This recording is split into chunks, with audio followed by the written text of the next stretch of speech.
नमस्ते दोस्तों। भगवान श्री हरि कहते हैं, मृत्यु के बाद भी आत्मा को भोजन क्यों चाहिए। गरुड़ पुराण के गूढ़ रहस्य। क्या मृत्यु सच में जीवन की अंतिम सीढ़ी है या केवल एक नए सफर की शुरुआत है। जब कोई व्यक्ति इस संसार से विदा लेता है तो हम प्रार्थना करते हैं कि ईश्वर उसकी आत्मा को शांति दे, लेकिन ये आत्मा आखिर क्या है।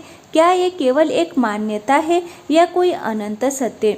भगवान श्री हरि कहते हैं, आत्मा वही है जो तुम हो, जो मैं हूँ। जब शरीर नष्ट हो जाता है तब लोगों की धारणाएं बदल जाती है।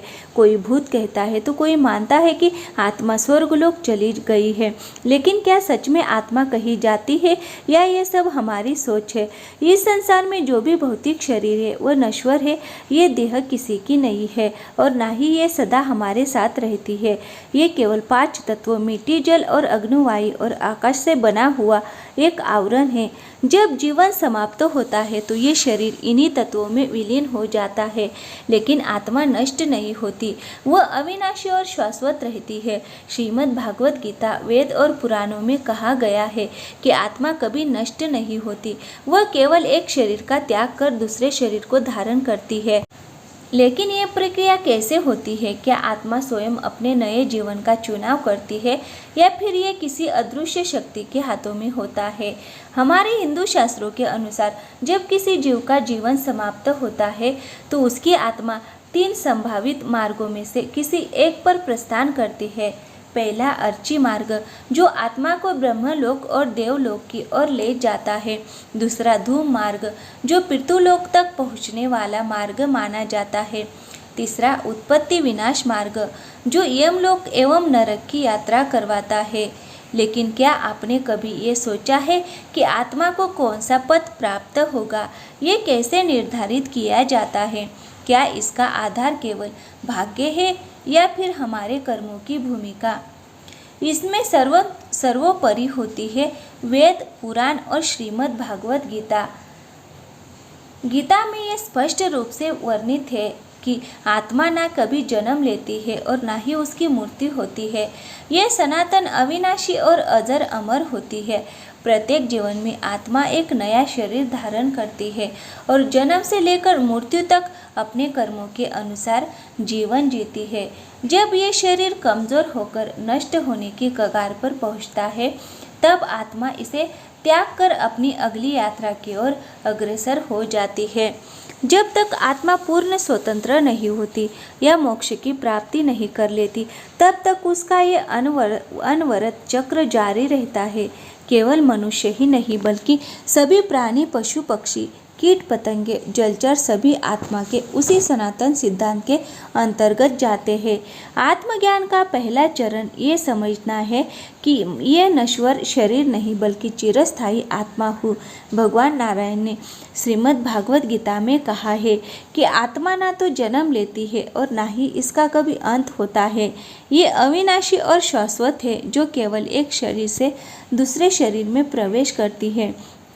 जिस प्रकार मनुष्य पुराने वस्त्रों को त्याग कर नए वस्त्र पहनता है, ठीक उसी प्रकार आत्मा भी एक निश्चित अवधि के बाद नया शरीर धारण करती है।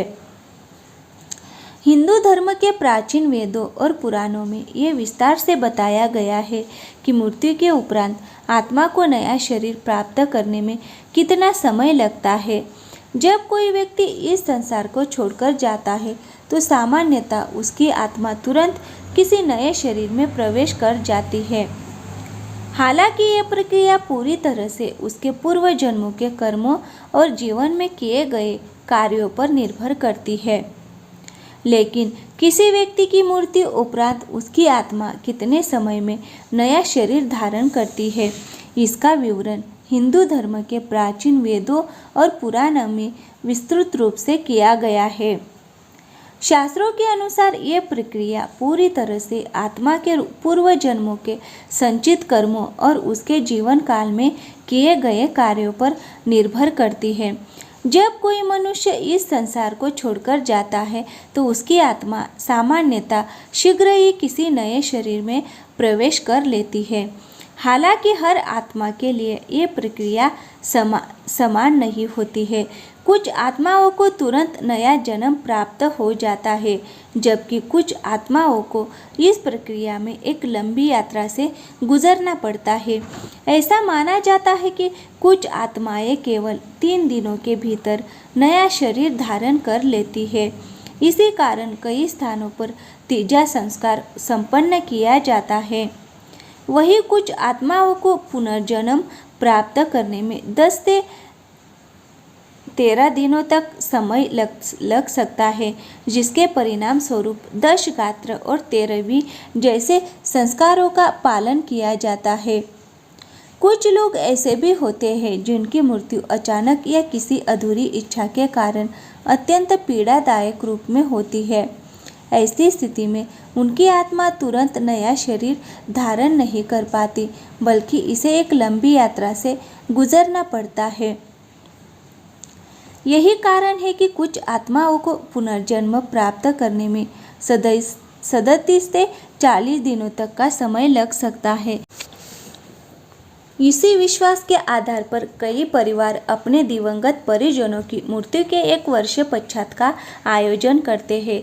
इसका प्रमुख उद्देश्य ये होता है कि यदि आत्मा किसी कारणवश प्रेत योनि में चली गई हो तो उसे वहां शांति प्राप्त हो और दोबारा उसे कष्ट का सामना ना करना पड़े। आत्मा अपने आप में एक रहस्य है जिसे जानने की जिज्ञासा मनुष्य में आदिकाल से रही है। आत्मा क्या है, ये कहाँ से आती है और कहाँ चली जाती है, इन प्रश्नों के उत्तर खोजने के लिए ऋषि मुनियों से लेकर महान संतों तक ने गहरी तपस्या की है। भगवान श्री विष्णु ने आत्मा का विस्तार से वर्णन करते हुए कहा है कि प्रत्येक जीव के भीतर आत्मा के रूप में स्वयं परमात्मा ही विराजमान होते हैं। आत्मा ही जीवन का वास्तविक सार है। ये शाश्वत सत्य है, अजर अमर है और संपूर्ण ज्ञान का स्रोत है। इसे ना जलाया जा सकता, ना जल में गलाया जा सकता है, ना वायु में इसे सुखा सकते हैं और ना ही इसे किसी भी प्रकार से नष्ट किया जा सकता है। यही कारण है कि आत्मा कभी समाप्त नहीं होती। ये केवल शरीर का त्याग करती है और पुनः नए रूप में प्रकट होती है। आप सोच रहे होंगे कि आमतौर पर मनुष्य 50 से 55 वर्ष की आयु में मृत्यु को प्राप्त हो जाता है। यह सत्य भी है, परंतु क्या आत्मा को तुरंत ही नया शरीर मिल जाता है? नहीं, ये प्रक्रिया इतनी सरल नहीं है। आत्मा को पुनर्जन्म प्राप्त करने के लिए अपने पूर्व जन्मों के कर्मों के अनुसार एक विशेष समय चक्र पूरा करना पड़ता है, जो कई बार हजारों वर्षों तक भी हो सकता है। अब सवाल ये उठता है कि आखिर आत्मा को नया शरीर मिलने में इतना समय क्यों लगता है? यदि किसी व्यक्ति की मृत्यु अचानक या किसी आकस्मिक घटना के कारण होती है और वह अपने जीवन के अधूरे कर्मों का फल प्राप्त नहीं कर पाता, तो उसकी आत्मा बार बार जन्म लेती है और सुख दुख का अनुभव करते हुए अपने 1000 वर्षों के चक्र को पूरा करती है। ये यात्रा इस बात पर निर्भर करती है कि व्यक्ति का रहन सहन, खान पान, योग और ध्यान कैसा था। शास्त्रों के अनुसार जितना अधिक व्यक्ति आध्यात्मिक होता है, उतना ही जल्दी उसे नया शरीर मिल जाता है। क्या मनुष्य अपनी जीवन अवधि को बढ़ा सकता है? पुराणों में कई ऐसे उदाहरण मिलते हैं जिनमें योग और ध्यान की शक्ति के माध्यम से मनुष्यों ने अपनी आयु को बढ़ाया और 1000 वर्षों तक पृथ्वी पर जीवन का आनंद लिया। भगवान श्री राम, पांडव और भगवान श्री कृष्ण इसके सर्वोत्तम उदाहरण हैं। इन्होंने न केवल लंबे समय तक सांसारिक सुख दुख का अनुभव किया, बल्कि जब शरीर त्यागने का समय आया तो वृद्धावस्था को पीछे छोड़कर पुनः दिव्य स्वरूप धारण कर लिया। प्राचीन ग्रंथों और पुराणों में आत्मा के 3 स्वरूप बताए गए हैं: जीवात्मा, प्रेतात्मा और सूक्ष्मात्मा। ये तीनों अवस्थाएं आत्मा की यात्रा और उसके कर्मों के अनुसार निर्धारित होती है। प्राचीन शास्त्रों और पुराणों में आत्मा की अनंत यात्रा का वर्णन किया गया है। आत्मा अमर होती है, लेकिन भौतिक शरीर नहीं।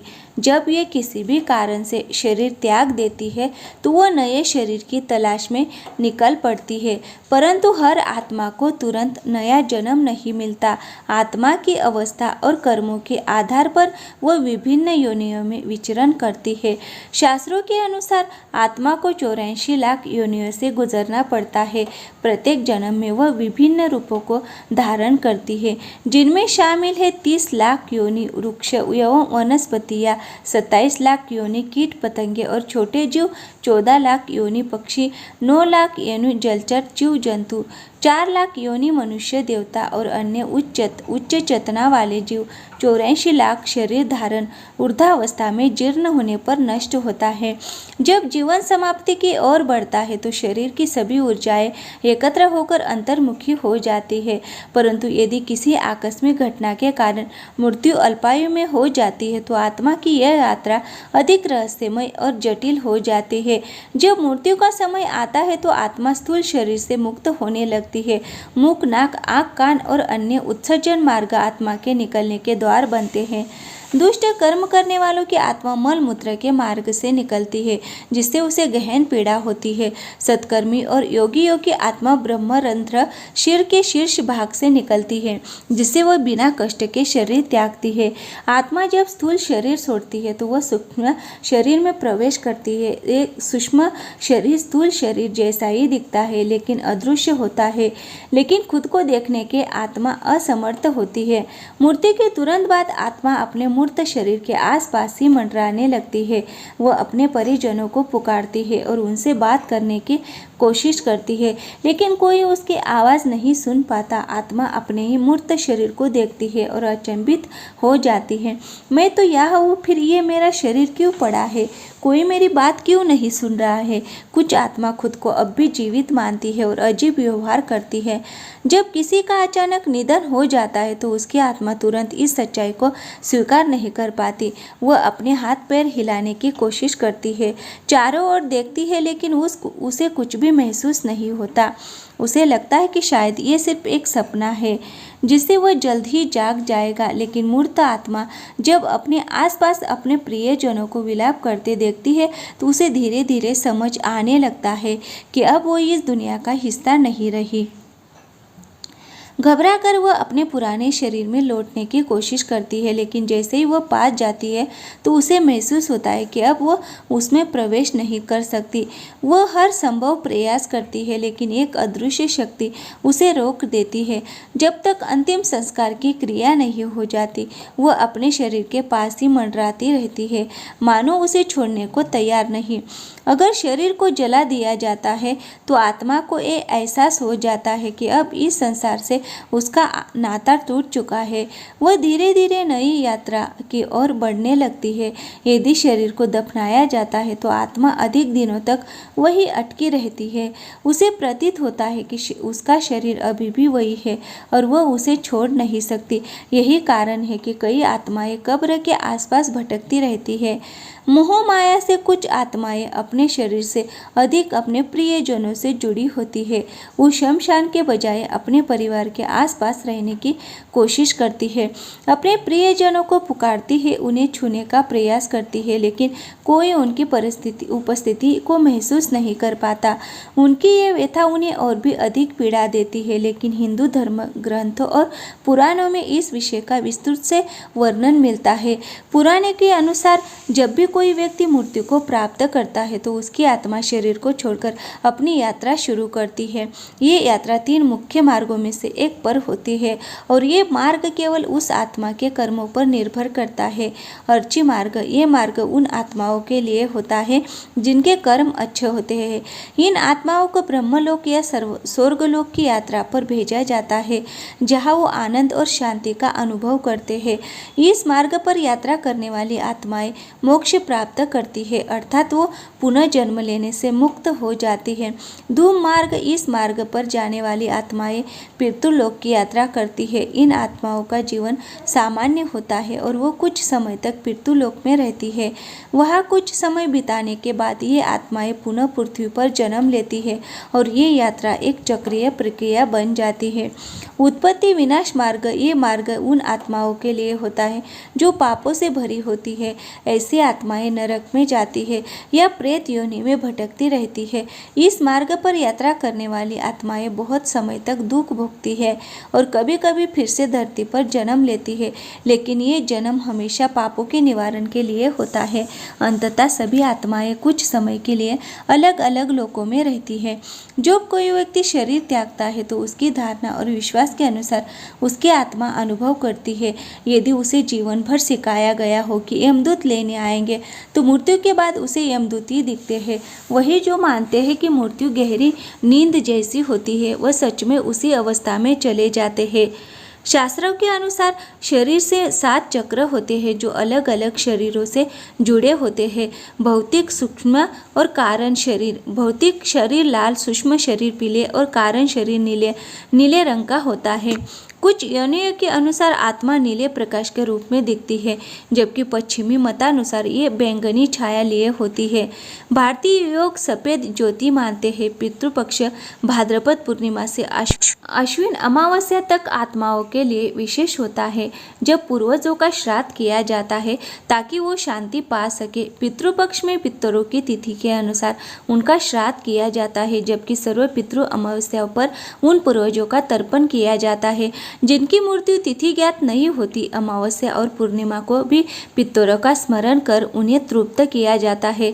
शास्त्रों में पितृ यज्ञ का विशेष महत्व बताया गया है, जिससे पूर्वज संतुष्ट होकर आशीर्वाद देते हैं। अब सवाल उठता है कि क्या कोई अपनी इच्छा से जन्म और मृत्यु को नियंत्रित कर सकता है? शास्त्रों के अनुसार इच्छा से शरीर त्यागना संभव है, लेकिन इच्छा से जन्म लेना अत्यंत जटिल प्रक्रिया है। महाभारत में भीष्म पितामह का उदाहरण मिलता है, जिन्होंने इच्छा अनुसार देह त्यागी थी। प्रत्येक जीव अपने कर्म, संस्कारों और इच्छाओं के अधीन रहकर नया जन्म ग्रहण करता है। ये एक अचेतन प्रक्रिया होती है, जहाँ पिछले जन्म के कर्म बीज रूप में अगले जन्म का निर्धारण करते हैं। इसे समझना गणितीय समीकरण की भांति है, लेकिन कुछ आत्माएं अपनी इच्छा से जन्म का स्थान और परिस्थिति चुन सकती है। भगवत गीता में आत्मा को अविनाशी बताया गया है। इस पर किसी भी भौतिक तत्व का प्रभाव नहीं पड़ता। आत्मा का स्वाभाविक गुण ईश्वर में विलीन होना है और जब तक यह अपने परम लक्ष्य तक नहीं पहुंचती, तब तक शरीर बदलते रहती है। आत्मा को सामान्य रूप से देख पाना कठिन है। इसके लिए ईश्वर की कृपा और सूक्ष्म दृष्टि आवश्यक है। आत्मा और पृथ्वी तत्व नहीं होता, इसलिए वो आयु की तरह गतिशील होती है। कई बार इनका अनुभव सुगंध या किसी विशेष गंध के रूप में किया जाता है। आत्माएं स्वयं अच्छी या बुरी नहीं होती, बल्कि उनके साथ जुड़े संस्कार और मन ही उन्हें ऐसा बनाते हैं। अविद्या और मोहवश कुछ लोग तंत्र मंत्र के भ्रम में फंस जाते हैं, जबकि वास्तव में इनका कोई अस्तित्व नहीं होता। सच्चा मार्ग केवल ईश्वर की भक्ति, अच्छे कर्म और आत्मज्ञान से ही प्राप्त होता है। गीता में भी कहा गया है कि आत्मा स्वयं परमेश्वर के श्वास के समान है। वीडियो अगर पसंद आया है तो दोस्तों वीडियो को लाइक करें और हमारे चैनल पे नए आए हो तो प्लीज़ चैनल को सब्सक्राइब ज़रूर करें। थैंक यू, धन्यवाद।